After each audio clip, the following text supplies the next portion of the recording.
రొయ్యల్లో ముల్లంకాడ వేసి వండితే ఆ కర్రీ చాలా బాగుంటుంది. మీకు కూడా ఇలాంటి కర్రీ అంటే ఇష్టమేనా? అలాగైతే లైక్ చేయండి, కొత్త వారైతే తప్పకుండా సబ్స్క్రైబ్ చేయండి.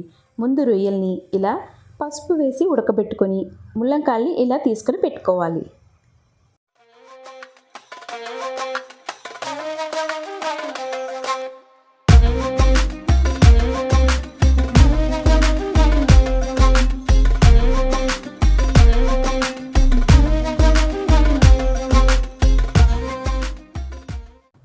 ఉల్లిపాయలు ఇలా దోరగా వేగిన తర్వాత అల్లం వెల్లుల్లి పేస్ట్ వేసి సన్నని సెగపై వేయించుకోవాలి.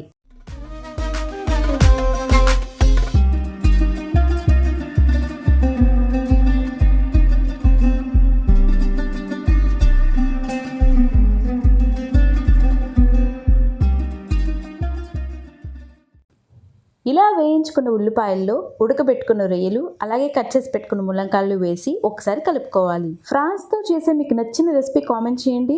కారం, గరం మసాలా, ధనియా పౌడర్ ఇవన్నీ యాడ్ చేసుకుంటే కర్రీకి మంచి రుచి అనేది వస్తుంది.